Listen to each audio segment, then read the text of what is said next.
ಜೈ ಶ್ರೀರಾಮ್, ಜೈ ಆಂಜನೇಯ. ಎಲ್ಲರಿಗೂ ನಮಸ್ಕಾರ. ಇಂದಿನ ಸಂಚಿಕೆಗೆ ನಿಮ್ಮೆಲ್ಲರಿಗೂ ಪ್ರೀತಿಯ ಸ್ವಾಗತ. ನಾನು ನಿಮ್ಮ ಮೀನಾಕ್ಷಿ ಟಿ.ಎನ್. ಇಂದಿನ ಸಂಚಿಕೆಗೆ ನಿಮ್ಮೆಲ್ಲರಿಗೂ ಸ್ವಾಗತ. ನಿನ್ನೆಯ ಸಂಚಿಕೆಯಲ್ಲಿ ಭಗೀರಥನು ತನ್ನ ಹಿರಿಯರಿಗೆ ಸದ್ಗತಿಯನ್ನ ದೊರಕಿಸಿಕೊಡ್ಬೇಕು ಅಂತ ಹೇಳಿ ಗಂಗೆಯನ್ನ ಸ್ವರ್ಗಲೋಕದಿಂದ ಭೂಲೋಕಕ್ಕೆ, ಭೂಲೋಕದಿಂದ ಪಾತಾಳ ಲೋಕಕ್ಕೆ ಕರೆದುಕೊಂಡು ಬಂದು ತನ್ನ ಹಿರಿಯರಿಗೆ ಯಾವ ರೀತಿ ಸದ್ಗತಿಯನ್ನ ದೊರಕಿಸಿಕೊಟ್ಟ ಅನ್ನೋದ್ರ ಬಗ್ಗೆ ನಾನು ನಿಮಗೆ ತಿಳಿಸ್ಕೊಟ್ಟಿದ್ದೆ. ಅದೇ ರೀತಿ ಆ ಕಥೆಯನ್ನ ವಿಶ್ವಾಮಿತ್ರರವರು ರಾಮ ಲಕ್ಷ್ಮಣರಿಗೆ ಯಾವ ರೀತಿ ಕಥೆಯನ್ನ ಹೇಳಿದ್ರು, ಮತ್ತೆ ರಾಮ ಲಕ್ಷ್ಮಣರಿಬ್ಬರು ಆ ಕಥೆಯನ್ನ ರಾತ್ರಿ ಇಡೀ ಮೆಲುಕು ಹಾಕುತ್ತಾ ನಿದ್ದೆ ಮಾಡಿದ್ದರ ಬಗ್ಗೆ ನಾನು ನಿಮಗೆ ತಿಳಿಸ್ಕೊಟ್ಟಿದ್ದೆ. ಅದಾದ ನಂತರ ಏನಾಯ್ತು ಅನ್ನೋದ್ರ ಬಗ್ಗೆ ನಾನಿವಾಗ ತಿಳಿಸ್ಕೊಡ್ತೀನಿ, ಬನ್ನಿ. ಮರುದಿನ ವಿಶ್ವಾಮಿತ್ರರು ರಾಮ ಲಕ್ಷ್ಮಣರು ಗಂಗಾ ನದಿಯನ್ನ ದಾಟಿ ಮುಂದೆ ಹೋದರು. ವಿಶಾಲ ನಗರವನ್ನ ತಲುಪಿದರು. ವಿಶಾಲ ನಗರ ತುಂಬಾ ಸುಂದರವಾದ ನಗರ. ಅದು ಇಂದ್ರ ಅಂದರೆ ದೇವೇಂದ್ರನ ಅಮರಾವತಿಯಂತೆ ಕಂಗೊಳಿಸುತ್ತಿತ್ತು. ರಾಮನು, ಮಹರ್ಷಿಗಳೇ, ಈ ನಗರದ ಇತಿಹಾಸವೇನು, ದಯವಿಟ್ಟು ತಿಳಿಸಿ ಎಂದು ಪ್ರಾರ್ಥಿಸಿದ. ವಿಶ್ವಾಮಿತ್ರರು, ರಾಮ, ನಿಮ್ಮ ವಂಶದ ಮೂಲ ಪುರುಷನಾದ ಈಕ್ಷ್ವಾಕುವಿಗೆ ಅಲಂಬುಸೆ ಎಂಬ ಪತ್ನಿಯಿಂದ ವಿಶಾಲ ಎಂಬ ಮಗನಿದ್ದ. ಈ ನಗರವನ್ನು ಅವನು ಕಟ್ಟಿದ್ದರಿಂದ ಇದಕ್ಕೆ ವಿಶಾಲ ನಗರವೆಂದು ಹೆಸರು ಬಂತು. ಹಿಂದೆ ಈ ಸ್ಥಳದಲ್ಲಿ ದೈತ್ಯರ ತಾಯಿ ದಿತಿಯು ತಪಸ್ಸು ಮಾಡಿದ್ದಳು. ಈಗ ವಿಶಾಲ ನಗರವನ್ನ ಸುಮತಿ ಎಂಬ ರಾಜನು ಆಳುತ್ತಿದ್ದಾನೆ. ನಾವು ಅವನನ್ನ ಭೇಟಿ ಮಾಡೋಣ ಎಂದರು. ರಾಮನು, ಋಷಿಗಳೇ, ದಿತಿಯ ಮಕ್ಕಳಾದ ದೈತ್ಯರು ಪ್ರತಾಪಶಾಲಿಗಳಲ್ಲವೇ? ದೇವತೆಗಳು ಮತ್ತು ದೈತ್ಯರು ಅಕ್ಕ ತಂಗಿಯರ ಮಕ್ಕಳಲ್ಲವೇ? ಇವರ ಕಥೆಯನ್ನ ನಮಗೆ ತಿಳಿಸಿ ಎಂದು ಕೋರಿದ. ವಿಶ್ವಾಮಿತ್ರರು ಕಥೆಯನ್ನ ಮುಂದುವರಿಸಿದರು. ಹಿಂದೆ ಕೃತಯುಗದಲ್ಲಿ ಕಶ್ಯಪ ಬ್ರಹ್ಮನೆಂಬ ಮುನಿ ಇದ್ದ. ಅವನಿಗೆ ದಿತಿ, ಅದಿತಿ ಎಂಬ ಮೊದಲಾದ ಅನೇಕ ಪತ್ನಿಯರಿದ್ದರು. ದಿತಿಯ ಮಕ್ಕಳು ಪರಾಕ್ರಮಿಗಳು, ಬಲಶಾಲಿಗಳು. ಆದರೆ ಅವರು ಧಾರ್ಮಿಕರಾಗಿರಲಿಲ್ಲ. ದಿತಿಯ ಮಕ್ಕಳಾದ್ದರಿಂದ ಅವರಿಗೆ ದೈತ್ಯರೆಂದು ಹೆಸರು. ಅದಿತಿಯ ಮಕ್ಕಳು ಧಾರ್ಮಿಕರಾಗಿದ್ದರು. ಅವರೇ ದೇವತೆಗಳು. ಒಮ್ಮೆ ದೇವತೆಗಳಿಗೂ ದೈತ್ಯರಿಗೂ ತಾವು ಚಿರಂಜೀವಿಗಳಾಗಬೇಕೆಂಬ ಆಸೆ ಹುಟ್ಟಿತು. ತಮಗೆ ಮುಪ್ಪು ಬರಬಾರದು, ರೋಗ ಬರಬಾರದು, ತಾವು ಸಾಯಲೂಬಾರದು ಎಂದು ಅವರು ಅಪೇಕ್ಷಿಸಿದರು. ಕ್ಷೀರ ಸಾಗರವನ್ನ ಕಡೆದರೆ ನಮಗೆ ಅಮೃತ ಹುಟ್ಟುತ್ತದೆ, ಅದನ್ನು ಕುಡಿದರೆ ರೋಗವಾಗಲಿ, ಮುಪ್ಪಾಗಲಿ, ಸಾವಾಗಲಿ ಬರುವುದಿಲ್ಲ ಎಂದು ತಿಳಿಯಿತು. ಆದ್ದರಿಂದ ಕ್ಷೀರಸಾಗರವನ್ನ ಕಡೆಯಲು ಅವರು ನಿಶ್ಚಯಿಸಿದರು. ಈ ಕ್ಷೀರಸಾಗರವನ್ನ ಕಡಿಯೋದಿಕ್ಕೆ ಅವರು ಏನೇನೆಲ್ಲ ಪ್ರಯತ್ನ ಪಡ್ತಾರೆ ಅನ್ನೋದ್ರ ಬಗ್ಗೆ ಮುಂದಿನ ಸಂಚಿಕೆಯಲ್ಲಿ ತಿಳಿಸ್ಕೊಡ್ತೀನಿ. ಈ ಸಂಚಿಕೆಯ ಕತೆ ಇಷ್ಟೇ.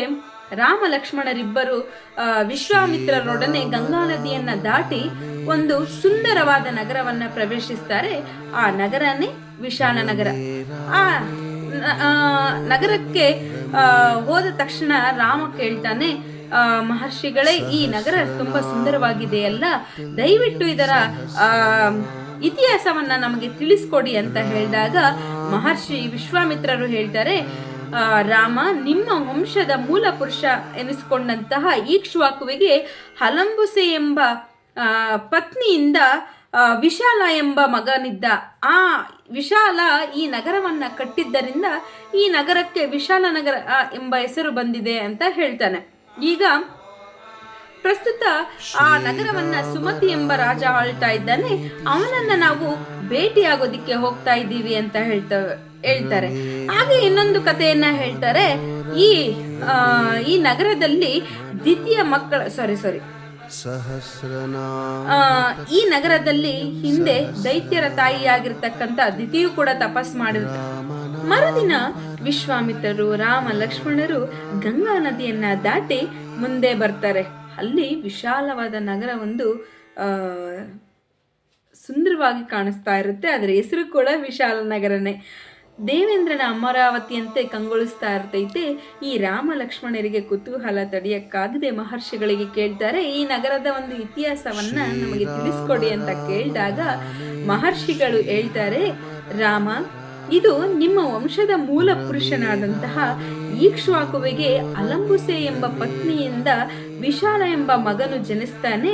ಅವನು ಈ ನಗರವನ್ನ ಕಟ್ಟಿದ್ದರಿಂದ ಈ ನಗರಕ್ಕೆ ವಿಶಾಲ ನಗರ ಅಂತ ಹೆಸರು ಬಂದಿದೆ. ಈಗ ಪ್ರಸ್ತುತಕ್ಕೆ ಇಲ್ಲಿ ಸುಮತಿ ಎಂಬ ರಾಜ ಇದನ್ನ ಆಳ್ವಿಕೆ ಮಾಡ್ತಾ ಇದ್ದಾನೆ. ನಾವು ಅವನನ್ನ ಭೇಟಿಯನ್ನ ಮಾಡೋಣ ಅಂತ ಹೇಳಿ ಈ ಮಹರ್ಷಿಗಳು ಹೇಳ್ತಾರೆ. ಹಾಗೆಯೇ ಇಲ್ಲಿ ದೈತ್ಯರ ತಾಯಿ ದಿತಿಯು ತಪಸ್ಸು ಮಾಡಿದಳು ಅಂತ ಕೂಡ ಹೇಳ್ತಾರೆ. ಈಗ ದಿತಿಯ ಮಕ್ಕಳಾದ ದೈತ್ಯರು ಮಹಾಪ್ರತಾಪಶಾಲಿಗಳಲ್ಲವೇ ಅಂತ ರಾಮ ಕೇಳ್ತಾನೆ. ಆಗ ಮಹರ್ಷಿಗಳು ಹೇಳ್ತಾರೆ, ಹೌದು, ದೇವತೆಗಳು ಮತ್ತು ದೈತ್ಯರು ಅಕ್ಕ ತಂಗಿಯರ ಮಕ್ಕಳಲ್ಲವೇ ಅಂತನೂ ಕೂಡ ಕೇಳ್ತಾರೆ. ಹೌದು ಅಂತ ಹೇಳಿದಾಗ ಈ ರಾಮ ಲಕ್ಷ್ಮಣರು ಕೇಳ್ತಾರೆ, ಹಾಗಾದ್ರೆ ನಮಗೆ ಆ ಕಥೆಯನ್ನ ತಿಳಿಸ್ಕೊಡಿ ಮಹರ್ಷಿಗಳೇ ಅಂತ ಹೇಳಿದಾಗ ವಿಶ್ವಾಮಿತ್ರರು ಕಥೆಯನ್ನ ಹೇಳೋದಿಕ್ಕೆ ಮುಂದುವರಿಸ್ತಾರೆ. ಹಿಂದೆ ಕೃತಯುಗದಲ್ಲಿ ಕಶ್ಯಪ ಬ್ರಹ್ಮ ಎಂಬ ಮುನಿ ಇರ್ತಾನೆ. ಅವನಿಗೆ ದಿತಿ ಅದಿತಿ ಎಂಬ ಮೊದಲಾದ ಅನೇಕ ಪತ್ನಿಯರಿದ್ದರು. ದಿತಿಯ ಮಕ್ಕಳು ಮಹಾಪರಾಕ್ರಮಿಗಳು, ಬಲಶಾಲಿಗಳು ಕೂಡ ಆಗಿರ್ತಾರೆ. ಆದರೆ ಅವರು ಧಾರ್ಮಿಕರಾಗಿರಲಿಲ್ಲ. ದಿತಿಯ ಮಕ್ಕಳಾದ್ದರಿಂದ ಅವರಿಗೆ ದೈತ್ಯರೆಂದು ಹೆಸರು ಬಂತು. ಅದಿತಿಯ ಮಕ್ಕಳು ಧಾರ್ಮಿಕರಾಗಿದ್ದರು, ಅವರೇ ದೇವತೆಗಳು. ದೈತ್ಯರು ಅಂದ್ರೆ ರಾಕ್ಷಸರು. ಅದಿತಿಯ ಮಕ್ಕಳು ಧಾರ್ಮಿಕರಾಗಿದ್ದರು, ಅಂದ್ರೆ ಒಳ್ಳೆಯವರಾಗಿದ್ರು, ಅವರೇ ದೇವತೆಗಳು. ಒಮ್ಮೆ ದೇವತೆಗಳಿಗೂ ಮತ್ತೆ ಈ ರಾಕ್ಷಸರಿಗೆ ಅಂದ್ರೆ ದೈತ್ಯರಿಗೆ ತಾವು ಚಿರಂಜೀವಿಗಳಾಗಬೇಕು ಎಂಬ ಬಯಕೆ ಉಂಟಾಗುತ್ತದೆ. ತಮಗೆ ಮುಪ್ಪು ಬರಬಾರದು, ರೋಗ ಬರಬಾರದು, ಸಾವು ಬರಲೇಬಾರದು ಅಂತ ಹೇಳಿಬಿಟ್ಟು ಆಸೆ ಪಡ್ತಾರೆ. ಆಗ ಕ್ಷೀರ ಸಾಗರವನ್ನ ಕಡೆದ್ರೆ ನಮಗೆ ಅಮೃತ ಹುಟ್ಟುತ್ತದೆ, ಅದನ್ನು ಕುಡಿದ್ರೆ ರೋಗ ಆಗಲಿ, ರುಜಿನ ಆಗಲಿ, ಯಾವುದೇ ಮುಪ್ಪಾಗಲಿ, ಸಾವಾಗಲಿ ಏನೂ ಬರೋದಿಲ್ಲ ಅಂತ ಹೇಳಿ ಅವ್ರಿಗೆ ತಿಳಿಯುತ್ತೆ. ಆದ್ದರಿಂದ ಎಲ್ಲರೂ ಸೇರಿ ಕ್ಷೀರಸಾಗರವನ್ನು ಕಡಿಯೋದಕ್ಕೆ ಪ್ರಾರಂಭ ಮಾಡ್ತಾರೆ, ಅಂದರೆ ನಿಶ್ಚಯ ಮಾಡ್ತಾರೆ. ಇದಾದ ನಂತರ ಏನಾಗುತ್ತೆ ಅನ್ನೋದ್ರ ಬಗ್ಗೆ ಅಂದರೆ ಅವರು ನಿಜವಾಗ್ಲೂ ಕ್ಷೀರಸಾಗರವನ್ನು ಕಡಿಯುತ್ತಾರ, ಅದರಲ್ಲಿಂದ ಏನೇನು ಬರುತ್ತೆ ಅನ್ನೋದ್ರ ಬಗ್ಗೆ ನಾನು ನಿಮಗೆ ಮುಂದಿನ ಸಂಚಿಕೆಯಲ್ಲಿ ಸಂಕ್ಷಿಪ್ತವಾಗಿ ತಿಳಿಸ್ತೀನಿ. ಇಲ್ಲಿಗೆ ಈ ಸಂಚಿಕೆಯನ್ನು ಮುಕ್ತಾಯ ಮಾಡ್ತಾ ಇದ್ದೀನಿ. ಜೈ ಶ್ರೀರಾಮ್, ಜೈ ಆಂಜನೇಯ. ನನ್ನ ವಿಡಿಯೋಸ್ ನಿಮಗೆ ಇಷ್ಟ ಆದಲ್ಲಿ ಲೈಕ್ ಮಾಡಿ, ಕಮೆಂಟ್ ಮಾಡಿ, ಶೇರ್ ಮಾಡಿ. ಧನ್ಯವಾದಗಳು.